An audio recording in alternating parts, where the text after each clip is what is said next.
Bismillahirrahmanirrahim. Assalamu alaikum students.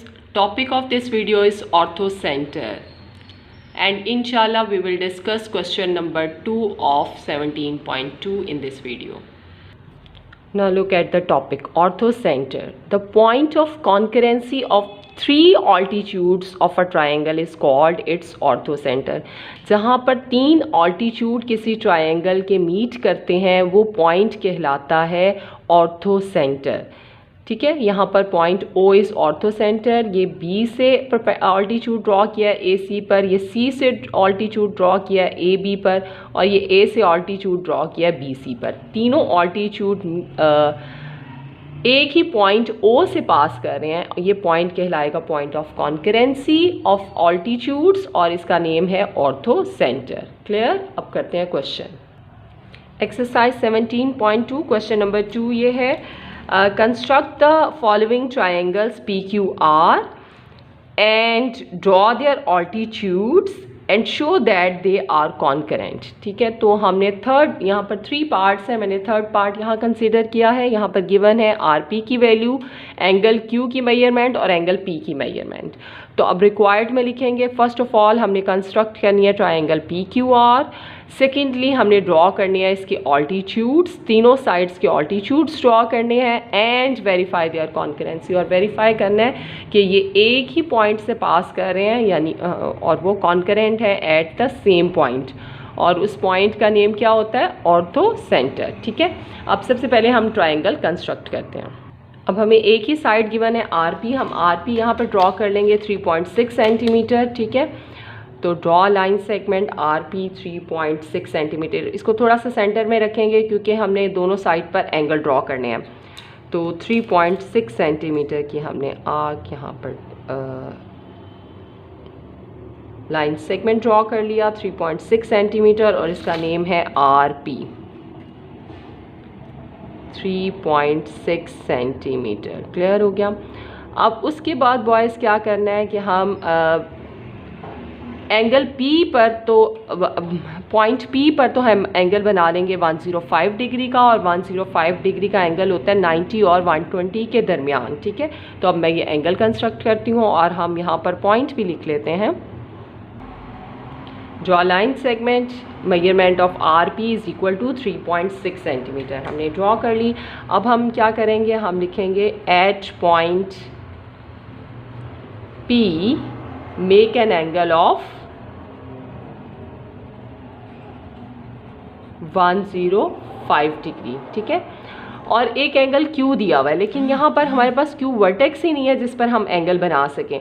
हमारे पास vertex R है, तो R का एंगल हम कैसे फाइंड कर लेंगे? उसके लिए यहाँ पर देखें, हम लिखेंगे since measurement of angle P plus Q plus R, तीनों एंगल की मेजरमेंट किसी भी ट्रायंगल की 180 डिग्री के इक्वल होती है. ठीक है, sum of the measures of 3 angles of a triangle is 180 degree. अब P की वैल्यू हमें 105 गिवन है, Q की वैल्यू हमें 30 गिवन है, और हम एंगल R की वैल्यू फाइंड कर लेंगे. 105 प्लस 30 इज़ 135, 135 वहाँ जाके माइनस करेंगे. Angle R is 180 degree minus 135, तो 135 माइनस करें तो वी हैव 45 डिग्री. तो R वर्टेक्स पर 45 डिग्री का हमने एंगल बनाना है. तो अब ये थर्ड पॉइंट पर ही ये लिखेंगे हम कि at point R make an angle of 45 degree. अब 45 डिग्री का एंगल बनाने के लिए हमें 90 का एंगल भी बनाना पड़ेगा. 105 का बनाने के लिए भी हमें 90 का एंगल बनाना है. तो R और P दोनों साइड पर हम 90 का एंगल पहले बनाएंगे. R पर भी मैंने 90 का एंगल बना दिया. ये देखें, सेमी सर्कल ड्रॉ किया इस पॉइंट से. ठीक है, इस पॉइंट से पहले आर्क लगाई, ये 60 डिग्री, फिर यहाँ से आर्क लगाई 120, 60 से एक आर्क ऊपर, एक 120 से 90 का एंगल बन गया. फिर हमने यहाँ P पर रख कर एक आर्क लगाई, अब लाइन के अंदर से, हमेशा लाइन के अंदर जो एंगल होगा वो 60 डिग्री होगा। यहाँ से फर्स्ट आर्क लगाई तो ये 60 डिग्री, यहाँ से आर्क लगाई तो 120, और 60 से एक आर्क ऊपर, एक 120 से लगाकर ये 90 का एंगल। तो दोनों साइड पर 90 का एंगल बना लिया है, क्योंकि P हमने 105 डिग्री का एंगल बनाना है और इस पर R पर हमने 45 का। तो अब जो हमने 105 का बनाना है उसके लिए हमने क्या करना है कि एक आर्क लगानी है ये 120 डिग्री से, ठीक है, और एक आर्क लगानी है 90 से। एक हमने ये 120 से आर्क लगा दी, और एक आर्क ये 90 पर, जहाँ पर सेमी सर्कल को 90 का एंगल टच कर रहा है उस पॉइंट से आपने लगानी है। अब ये पॉइंट हमारे पास आ गया, इस पॉइंट को ज्वाइन कर दें P के साथ और इसको एक्सटेंड कर दें। ये देखें, पॉइंट रख कर, निब रख कर फिर आपने लाइन ड्रॉ करनी है। अब ये ओरिजिनल लाइन चाहिए, इसको डॉटेड से नहीं शो करना। ये मैंने इसको लंबा शो कर दिया है कि पता नहीं दोनों ने कहाँ इंटरसेक्ट करना है। तो ये 105 डिग्री हो गया। अब R पर हमने 45 का बनाना है, तो 45 का बेटा 90 का हाफ होता है। तो एक आर्क आपने लगाई, यहाँ से थोड़ा सा इसको खोल देते हैं। अब एक आर्क लगाई है आपने 0 डिग्री से, जो लाइन के ऊपर से लगाते हैं वो 0 डिग्री, और एक इस सेमी सर्कल पर जहाँ 90 का एंगल बन रहा है वहाँ से आपने एक आर्क लगाई। तो ये दोनों आर्क्स इस पॉइंट पर मिल रही हैं। इस पॉइंट को हम आर्क के साथ ज्वाइन करके इसको इतना एक्सटेंड कर देंगे कि वो एंगल P के को भी जाकर कहीं मीट करें, उसकी टर्मिनल साइड को। अब ये देखें, बिल्कुल निब रख कर आपने ये ड्रॉ करना है। ये हमने ड्रॉ किया और ये दोनों एंगल आर्म्स जो हैं वो इंटरसेक्ट कर गई एट अ पॉइंट। तो वो पॉइंट क्या होगा? वो पॉइंट हमारे पास Q होगा। तो इस तरह से एक ट्रायंगल PQR जो है वो बन गई। यहाँ पर बनाया हमने 45 डिग्री का एंगल। तो अभी तो क्या हुआ है, हमने फर्स्ट पार्ट कंप्लीट कर लिया, हमने कंस्ट्रक्ट कर लिया ट्रायंगल। तो यहाँ मैं लिख रही हूँ अब इसके पॉइंट हमने ये ड्रॉ कर लिया। अब लिखना सिर्फ ये है कि बोथ एंगल आर्म्स या terminal sides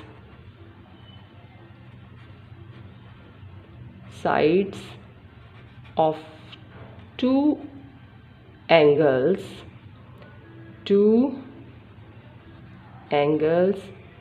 R and P meet at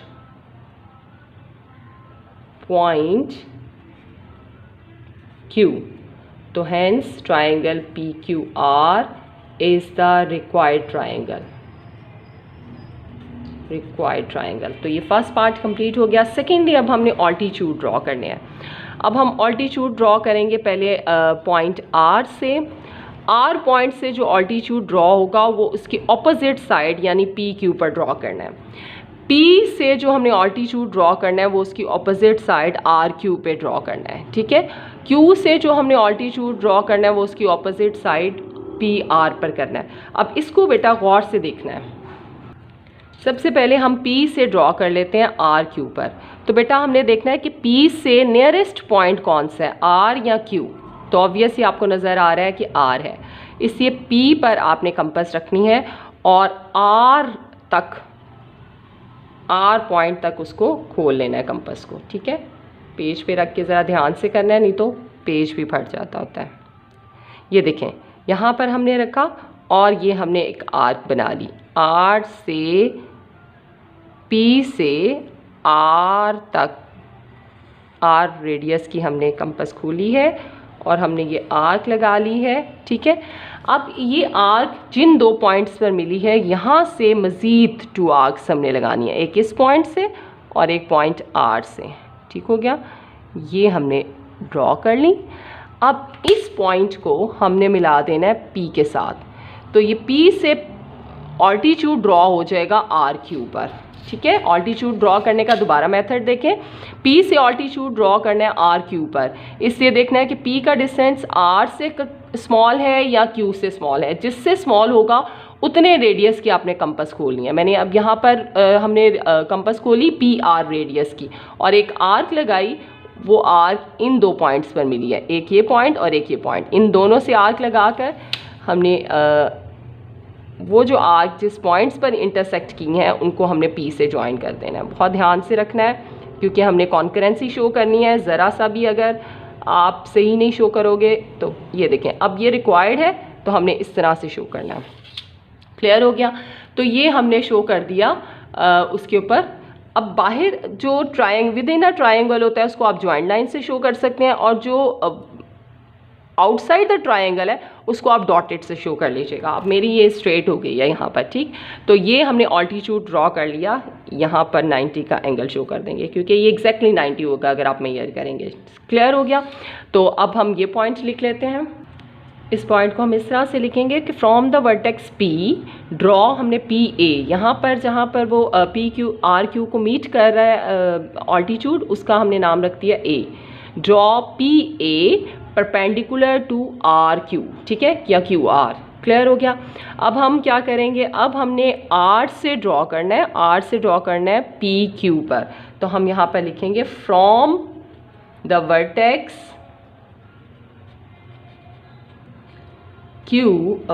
R draw करते हैं, अब उसका नाम रख देंगे RB, ठीक है, RB परपेंडिकुलर टू PQ, ठीक है। अब इसको किस तरह से करेंगे? अगेन बॉयज़ देखना है R P के ज़्यादा नियरेस्ट है, R का P से डिस्टेंस कम है या Q से? तो P से डिस्टेंस कम है, Q तो ज़्यादा डिस्टेंस है। तो हम अब कंपास को खोलेंगे R और P, इतना कंपास को खोल लिया। अब हमने लाइन ड्रॉ करनी है, अब भी आर्क ड्रॉ करनी है। अब देखें, अब जो हम आर्क ड्रॉ कर रहे हैं वो तो PQ लाइन को इंटरसेक्ट ही नहीं कर रही, वो तो बियॉन्ड द पॉइंट P जा रही है। इसका मतलब है अब हम क्या करेंगे, ये मैं आर्क तो पूरी ड्रॉ कर लेती हूँ ताकि आपको आइडिया हो जाए कि कर क्या रहे हैं हम। ये P पॉइंट से पास कर रही है और कहीं पर भी ये Q को PQ लाइन को इंटरसेक्ट नहीं कर रही बल्कि P लाइन के इस तरफ जा रही है। तो अब करना ये है कि ये जो लाइन है हमारे पास RQ PQ, इस लाइन के साथ स्केल को रखना है बिल्कुल ऐसे ही जैसे ये लाइन ड्रॉ हुई है, बिल्कुल वैसे ही आपने स्केल को रखना है। देखना है कि सेम वही है। इसको एक्सटेंड कर देना है डॉटेड लाइन के साथ P पॉइंट की बिहाइंड, ठीक है, P पॉइंट के यहाँ पर इस लाइन को हमने एक्सटेंड कर दिया क्योंकि ये लाइन को मीट नहीं कर रही थी आर्क, तो इसको हमने एक्सटेंड कर दिया इसकी बैक साइड पर, पॉइंट P की बैक साइड पर। अब ये जो पॉइंट आ रहे हैं जहाँ पर ये इंटरसेक्ट कर रही है, एक ये पॉइंट, ठीक है, इस पॉइंट से आर्क लगेगी और एक पॉइंट P से आर्क लगेगी, ठीक। अब यहाँ पर जहाँ पर दोनों आर्क्स मिल रही हैं, यानी इसको हमने R के साथ ज्वाइन करना है। अब ये ऑल्टीट्यूड PQ पर नहीं आ रहा बल्कि उसकी एक्सटेंडेड लाइन पर आ रहा है। ये देखें, अब ये चूँकि जो ट्रायंगल के बाहर होगा उसको मैंने आपको बताया था डॉटेड करेंगे, तो यहाँ तक ये स्ट्रेट चलेगा जहाँ पर ये इसकी एक्सटेंडेड लाइन आ रही है, बाकी ये डॉटेड शो कर दें आप। ठीक हो गया? ये हमने इस तरह से शो कर दिया और इसका नेम हमने रखा था RB, तो ये जो पॉइंट है इसका नेम होगा B, ठीक। तो ये ऑल्टीट्यूड हम ड्रॉ कर चुके हैं। अब हमने थर्ड ऑल्टीट्यूड ड्रॉ करना है फ्रॉम Q। अब Q को आप घुमाएं, अब Q का आप देखेंगे कि डिस्टेंस कौन सा नियरेस्ट है, Q के नियरेस्ट P है या R है। तो देखा हमने ये P है, यहाँ पर P है और R दूर है, इसका मतलब है P तक ही कंपास खोलेंगे और आर्क बनाई। अब देखें अगेन ये आर्क जो है वो RP लाइन को इंटरसेक्ट नहीं कर रही बल्कि P के इस तरफ निकल आई है। तो अब यहाँ पर भी हम RP पर, क्योंकि हमने परपेंडिकुलर ड्रॉ करना था Q से, तो हम इसको एक्सटेंड कर देंगे वैसे ही जैसे हमने उस पहले किया था। ये बिल्कुल इसके साथ लाइन रखिए ताकि हमें अंदाज़ा हो हमारा मार्कर सही चल रहा है। इस तरफ की जो लाइन है वो हम डॉटेड शो करेंगे। समझ आ गई? ओके, अब ये एक्सटेंडेड लाइन हो गई। अब किन दो पॉइंट्स पर आर्क मिल रही है, एक तो पॉइंट P पर मिल रही थी, P से हमने एक आर्क लगा दी और एक आर्क हम लगाएंगे यहाँ इस पॉइंट से। अब ये जो 2 पॉइंट्स मिल रहे हैं इनसे हमने ऑल्टीट्यूड बनाना है। ये देखें, ये पॉइंट है हमारे पास, इस पॉइंट को हमने ये Q के साथ ज्वाइन करना है और इसका हम नेम रख देते हैं QC रख देते हैं। एग्जैक्टली देखना है क्योंकि ज़रा सा भी गलत हुआ। डॉटेड लाइन चलेगी ये एक्सटेंडेड लाइन तक और फिर यहाँ से आप इसको स्ट्रेट ले जाओगे। ठीक हो गया, ये ऑल्टीट्यूड बन गया। अब देखें, ये 2 ऑल्टीट्यूड तो आपको नज़र आ रहे हैं कि ये ऑल्टीट्यूड जो R से ड्रॉ किया था इसको पॉइंट हमने C नेम दे दिया, और जो आपने Q से ड्रॉ किया ये दोनों इस पॉइंट पर मिल रहे हैं। ठीक है, अब इस वाले ऑल्टीट्यूड को भी हम बैक साइड पर लेकर आएंगे। ये देखें, इसको भी हम एक्सटेंड करेंगे तो ये बैक साइड पर उसी पॉइंट पर मिल गया जिस पॉइंट पर वो 2 ऑल्टीट्यूड मिले थे। ठीक है, ये इस तरह से। तो ये पॉइंट ऑफ कॉन्करेंसी होगा, इसको हम O पॉइंट कहेंगे जो कि ऑर्थो सेंटर कहलाएगा। अब हम कंस्ट्रक्शन स्टेप लिख लेते हैं। बेटा समझ आ गई ना कि 2 ऑल्टीट्यूड तो ऑलरेडी मिल रहे हैं पॉइंट O पर, थर्ड वाले को आप बैक साइड पर एक्सटेंड करोगे ताकि वो भी उसी पॉइंट पर शो हो। अगर तीनों एक ही पॉइंट पर मिल रहे हैं तो इसका मतलब है कि आपने सही कंस्ट्रक्ट कर लिया है, क्योंकि जो ऑर्थो सेंटर होते हैं वो कॉन्करेंट होते हैं, और अगर वो नहीं मिल रहे तो इसका मतलब है कि आपने कुछ मिस्टेक की है।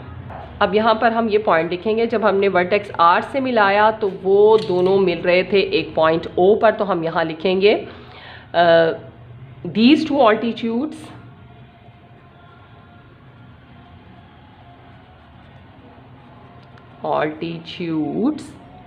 meet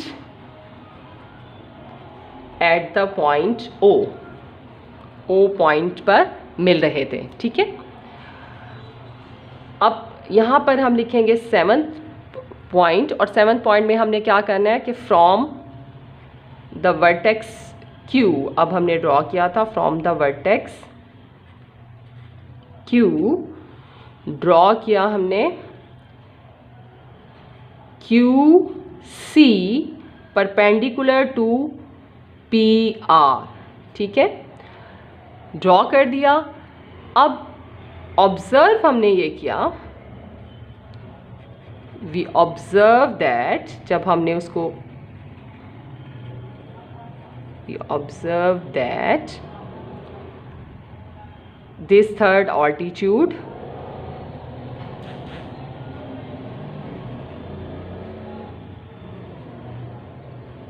also passes through O। ठीक है, ये भी O से पास कर रहा है, तो hence 3 altitudes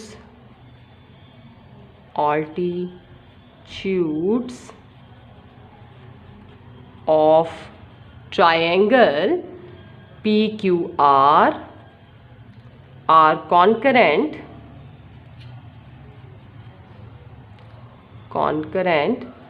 at point O। ठीक है, और जिस पॉइंट पर ऑल्टीट्यूड कॉन्करेंट होते हैं वो पॉइंट क्या कहलाता है? Ortho centre. क्लियर हो गया? इसी तरह से आपने इसका फर्स्ट और सेकंड पार्ट भी कर लेना।